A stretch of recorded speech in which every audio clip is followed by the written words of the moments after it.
Hey guys, तो आज मैं आप लोगों के लिए बहुत ही यूजफुल वीडियो लेकर आई हूँ। आने वाली सर्दियों में एंड बरसात में आपको ये बहुत काम आने वाले हैं। किस तरीके से काम आएंगे वो भी मैं आपको बताऊंगी। तो चलिए पहले मैंने इनको बनाया कैसे वो देख लेते हैं।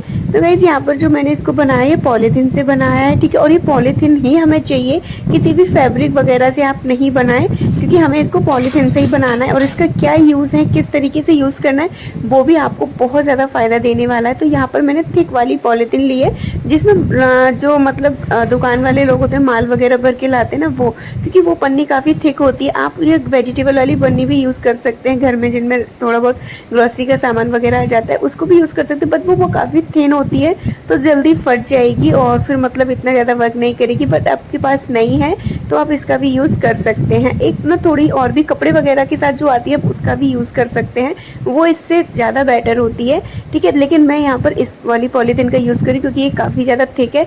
तो मैं यहाँ पे इसके नीचे वाले पार्ट को कट करूँगी, बिकॉज हमें यहाँ पर ना एक स्टिचिंग अपने आप पहले से ही मिल जाएगी। काफ़ी मजबूत स्टिचिंग यहाँ पर लगी हुई है, तो मैं यहाँ पर नीचे से ही कट करूँगी। ये देखिए यहाँ पर पहले से ही स्टिचिंग लगी हुई है, तो मैं यहाँ से नीचे से ही इसको कट करूँगी, ठीक है। कट करने से पहले आपको इसको मेज़र करना है। आप अपने पैर को इस तरीके से इस पर रखिए और बिल्कुल फिक्स मत रखिएगा, इस तरीके से बिल्कुल मत रखिए। थोड़े से जगह आगे की, पीछे की साइड, आगे की side and other side, left right, सब तरफ आपको 1 से 1.5 इंच तक अच्छे से छोड़ना है, बिकॉज हमें इसमें मतलब स्टिचिंग भी करनी होगी, तो उसके लिए हमें इसको छोड़ना होगा, ठीक है। तो यहाँ पर देखिए इस तरीके से पहले परफेक्ट मेज़र कर लीजिए, निशान लगा लीजिए। तो यहाँ पर देखिए मैं यहाँ पर निशान लगा के भी आपको दिखाती हूँ, बट यहाँ पर एक थोड़ा सा ब्लेंडर हो रहा था। मैं यहाँ पर चौक से निशान लगा रही थी, बट ये चौक इस पॉलिथ पे चली नहीं रही थी, बिकॉज ये काफ़ी ज़्यादा थिक रेक्सिन में होती है ना, तो चली नहीं रही थी। फिर मैंने चौक को भी चेंज किया, ये वाली चल रही थी, लेकिन सेम कलर होने की वजह से कैमरे पे शायद विजुअल ना हो रही हो, और हाँ बाद में हो ही नहीं रही है। मैं जब यहाँ पर वॉइस ओवर कर रही हूँ देन मुझे खुद भी नहीं दिखाई दे रहा था कि वो विजिबल हो रही है। तो मैं यहाँ पर आपको एक शेप दिखा रही हूँ, बस इस तरीके से आपको कट करना है। बस अपने पैर को इस तरीके से रखिए और मतलब चारों तरफ से आपको 1 से 1.5 इंच तक का गैप करके आपको इस तरीके से कट करना है। अब मैं कट करके दिखाती हूँ तो शायद आपको अच्छे से समझ में आ जाएगा। बिल्कुल एक कट लगाना है और आपको कुछ नहीं करना है इसमें। देखिए इस तरीके से इसको कट लगाइए। अब आप यहाँ पर जो इसकी बंद साइड है ना, तो बंद साइड को बंद साइड इस तरीके से रखिएगा और खुली साइड को बस हम यहाँ पर कट करेंगे, ठीक है। बंद साइड को आपको बिल्कुल भी कट नहीं करना है, बस इसी तरीके से आप यहाँ पर इसको कट कर लीजिए। ये देखिए यहाँ पर इस तरीके से कट कर लिए हैं, ठीक है। अब ये हमारे पास इस तरीके का बन के तैयार हो गया। तो भी इसके जो जॉइंट पार्ट्स हैं ना, तो हमें इनको भी निकाल देना होगा, बिकॉज जब मैंने इसमें मेज़र किया ना तो जॉइंट पार्ट काफ़ी ज़्यादा ऑड लग रहा था, बीच में आ रहा था, है ना। तो हम इसको यहाँ पर इस तरीके से निकाल देंगे, ठीक है। तो इसको निकालने के बाद है ना, क्या है, इसमें थोड़ा सा होल हो जाएगा जिसको भी आपको स्टिच करना पड़ेगा। तो मैंने यहाँ पर इस तरीके से रख के मेज़र किया, देन तब मुझे बिल्कुल भी सेटिस्फेक्शन नहीं हो रहा था, तो फिर मैंने इसको कट कर दिया। अगर आपके में भी इस तरीके का कोई, और ये ज़रूरी नहीं है कि हर किसी पॉली में जॉइंट्स आए, बिकॉज इसकी शेप ही ऐसी थी तो इसमें आ रहा था जॉइंट इस तरीके से। तो मैंने हर एंगल से ट्राई किया बट हो नहीं रहा था, तो मैंने इसको कट ही कर दिया, ठीक है। और मैं पहले ही बोल रही हूँ ये कट ज़रूरी नहीं है, क्योंकि मेरे में इस तरीके की स्टिचिंग हो रही थी इसलिए मैंने कट किया। हर किसी में ऐसी स्टिचिंग हो ये ज़रूरी नहीं है। तो यहाँ पर देखिए इस तरीके से कट किया, ये देखिए इस तरीके से कट के फिर हम इसको जब इस तरीके से थिक करेंगे ना, तो ये अपने आप इस तरीके से एक शूज सॉक्स की शेप ले लेगा। तो अब हमें कुछ नहीं करना, बस इस तरीके से आपको सिंपल एक कट लगा के इसको कट तैयार कर लेना है। फिर यहाँ पर हम इस तरीके से इसको पकड़ के, और यहाँ पर ना आप आलपिन हो तो आलपिन को लगा सकते हैं, अदरवाइज़ मेरे पास नहीं थी तो मैं यहाँ पर स्टेपलर का यूज़ कर रही हूँ, ठीक है। थोड़ा दूर दूर पर आपको इस तरीके से लगा देना, जिससे कि आपको स्टिचिंग करने में काफ़ी ज़्यादा हेल्प हो जाएगी। बिकॉज फिर हम करेंगे ना, जब स्टिचिंग करने लगेंगे तो इसकी शेप बिगड़ती चली जाएगी, तो हमें वैसा बिल्कुल नहीं करना है। इसलिए हमें यहाँ पर पहले से हम आलपिन हो तो आलपिन का यूज़ कर लीजिए, अदरवाइज़ स्टेपलर से आप दूर दूर पर इस तरीके से स्टेपलर पिन लगा सकते हैं, ठीक है। तो बस अब हमें यहीं चारों तरफ किनारे की से बिल्कुल सिलाई कर देनी है, नीचे की साइड यहाँ पर इस तरीके से, ठीक है। ये देखिए यहाँ पर इस तरीके से हम यहाँ पर पहले चारों तरफ अच्छे से सिलाई कर लेंगे। अब आप सिलाई मशीन से भी यूज़ कर सकते हैं, लेकिन मशीन में थोड़ा डर रहता है क्योंकि उसमें और भी ज़्यादा पुर्जे वगैरह होते हैं, तो उनमें फंस के फट ना जाए, इसलिए आप हाथ से भी कर सकते हैं। हाथ से भी करने में कोई ज़्यादा टाइम नहीं लगता है, मुश्किल से 5 मिनट लगे थे।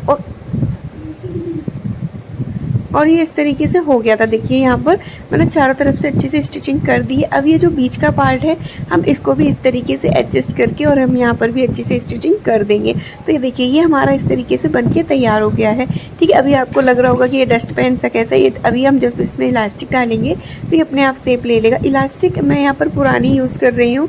ठीक है, किसी भी स्कर्ट वगैरह में से निकली थी, किसी भी स्कर्ट वगैरह से निकली, तो आप यहाँ पर पतली वाली इलास्टिक का भी यूज़ कर सकते हैं। अदरवाइज आप थ्रेड का भी यूज़ कर सकते हैं, बट थ्रेड में ये होगा कि आपको उसमें नॉट वगैरह बांधनी पड़ेगी, तो वो काफ़ी झंझट हो जाता है। तो इसलिए आप इलास्टिक डालें तो ज़्यादा बेटर रहेगा, क्योंकि हमें इसको बार बार उतारना पहनना पड़ेगा, तो फिर रिबन नहीं चलेगा। तो आप इलास्टिक का ही यूज़ कीजिएगा।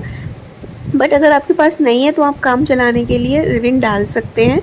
ठीक है, तो बस इस तरीके से आपको यहाँ पर इसको तैयार कर लेना। जैसे जैसे आप इलास्टिक डालते जाएंगे और इसको स्टिच करते जाएंगे आगे की साइड, वैसे वैसे ये अपने शूज सॉक्स की आप कुछ भी बोल सकते हैं, शूज़ बोल सकते हैं, सॉक्स बोल सकते हैं, और उसकी शेप ले लेगा। तो ये देखिए यहाँ पर इस तरीके से। और बाहर, हाँ, इसमें आपको एक बात और ध्यान रखनी है कि बिल्कुल भी इसको छोड़ना नहीं है। पिन आपको ना बिल्कुल एंड में निकालना है, जब आप स्टिचिंग वगैरह कर चुके हो उसके बाद, क्योंकि कई बार क्या होता है हम जब इसको खींचते हैं ना तो ये जो पहले वाला होता है वो अंदर की साइड चला जाता है। तो इस तरीके से क्या है कि आपको डबल मेहनत पड़ जाएगी।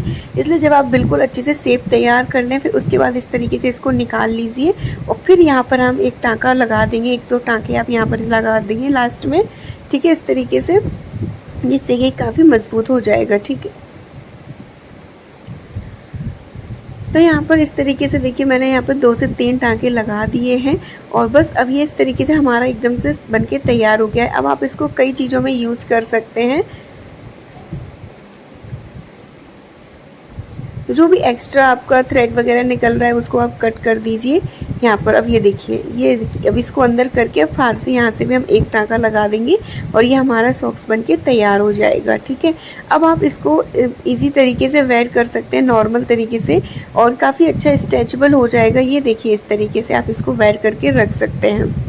तो ये देखिए अब आपको इसको कहाँ पर किस तरीके से वेयर करना है। तो गाइस देखिए अभी कहीं सर्दियाँ वगैरह आने ही वाली हैं, तो ऐसे में हम सॉक्स वगैरह पहनते हैं। ठीक है, और पूरे टाइम तो हम घर में शूज़ पहन के नहीं रह सकते, लाइक किचन में तो बिल्कुल भी नहीं। हम किचन में सॉक्स पहन के ही घूमते हैं। हल्का सा पानी वगैरह गिर गया तो हमारे सॉक्स उस पर रख गए तो मतलब गीले हो जाते हैं। तो एटलीस्ट एक दिन में 2 से 3 सॉक्स हमें चेंज करने ही पड़ते हैं। ठीक है, कई बार तो ज़्यादा हो जाते हैं, और सॉक्स पूरे घर में इस तरीके से पहन के घूमते हैं तो वो काफ़ी ज़्यादा गंदे हो जाते हैं। खासकर मैंने तो इसे अपने किचन के लिए बनाया है, क्योंकि सर्दियों में किचन में हम जब सॉक्स पहन के घूमते हैं तो वो एक तो बहुत ज़्यादा गंदे हो जाते हैं, ऊपर पानी वगैरह जरा सा भी आ गया तो तुरंत गीले हो जाते हैं, फिर हमें उन्हें चेंज करना पड़ता है। ऐसे एक दिन में 2 से 3 सॉक्स हमारे डेली के हो ही जाते हैं। तो अगर आप इस तरीके से सॉक्स के ऊपर इनको वेयर करके रखेंगे तो ये बिल्कुल भी आपके सॉक्स वगैरह गीले नहीं होंगे, गंदे नहीं होंगे, और इनको उतारना भी बहुत आसान है। बस आपको एक हाथ से इस तरीके से उतार देना है इनको, एंड जब भी आपको पहनना हो तो बस फटाफट से इस तरीके से इसमें डालिए और बस इस तरीके से पैर को आप डालिए और ये देखिए ये आपके पहन के तैयार हो जाते हैं। तो इस तरीके से आप इनको ईजी तरीके से पहन सकते हैं। तो गाइज़ ये, और इसको आप बारिश में भी यूज़ कर सकते हैं अपने मतलब शूज़ वगैरह के ऊपर। तो गाइज़ ये था मेरा आज का वीडियो। आई होप कि आपको पसंद आया हो। पसंद आया तो प्लीज़ वीडियो को लाइक और चैनल को सब्सक्राइब कर लीजिएगा, क्योंकि मैं इस तरीके की यूनिक वीडियो हमेशा शेयर करती रहती हूँ। Bye bye.